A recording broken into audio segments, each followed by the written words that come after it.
কাউকে কখনো নিজের জীবনের থেকে ভালোবাসতে নেই। নিজেকে ভালোবাসো, তারপরে সব ভালোবাসা হবে। আমার কাছে তো সেটাই মনে হয়। সকাল সকাল উঠে গেছিলাম, তার আগেই দেখি পুজো হয়ে গেছে। তারপরে আর ভিডিও করা হয়নি। তারপর দুপুরবেলা হয়ে এসছে, মেয়েকে নিয়ে শুতে এসেছি। মেয়ে তো দুষ্টুমি করছে, ওর বাবার সঙ্গে।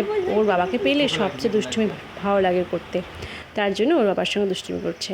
তারপরে মেয়েকে ওর বাবার কাছে দিয়ে এসে আমি একটু সেলাই শিখতে এসেছি পাশের বাড়ি কাকিমার বাড়িতে। তার বাড়িতে না অনেক প্যারা হয়েছিল, দেখতে এত সুন্দর লাগছিল, খেতে খুব লোভ লাগছিল। তার জন্য কাকিমাকে বলেই ফেললাম, কাকিমা একটা প্যারা দেবা? তারপরে বললো যে ঠিক আছে, নাও, পেরে নাও। তার জন্য আমি বললাম যে ঠিক আছে, বেশ ভালো লাগবে পেয়ারাটা পেরে খেতে। অনেকদিন পাড়া হয় না কোনো পেয়ারা বা কোনো গাছ থেকে কোনো ফল। আর দেখেছো পেছনে যে গুলটি দেখছো, আমরা অবশ্য এখানে গুলটিই বলি এটাকে, সেই গুলটিটা থাকে হচ্ছে হনুমান মারার জন্য, মানে হনুমানকে তাড়ানোর জন্য এটা থাকে। আর এই যে আমি সেলাই শিখতে বসছি, এই কাকিমার বাড়িতেই সেলাই শিখতে এসেছিলাম।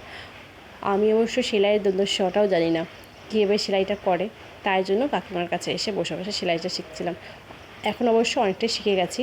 তারপরে বিকালবেলা সেলাই শিখে তারপরে এসেছিল একটা পাশের বাড়ি, আমার একটা আত্মীয় বাড়িতে। সেখানে এসে এই যে এই শাখা বাঁধানোটা, পলা বাঁধানোটা আমার মার কেমন লাগছে বলো তো আমার হাতে। আমারটা তো এখন আমার কাছে নেই, তার জন্য মা বললো আমারটা পর। তারপরে এই যে জন্মদিনের বাড়িতে এসেছি, ওখানে এসে খাওয়া দাওয়া করবো রাতের বেলা, তারপরে বাড়ি যাব। আর একটা কথা জানো তো, মেয়েদের বাপের বাড়িটাই সবচেয়ে মনে হয় স্বর্গ। আর শ্বশুরবাড়িটা অবশ্যই স্বামী যদি পাশে থাকে তখন সেটা স্বর্গ মনে হয়, আমার কাছে সেটাই মনে হয়। আর মেয়েদের বাবার কাছে মেয়েরা রাজকন্যাই হয়ে থাকে।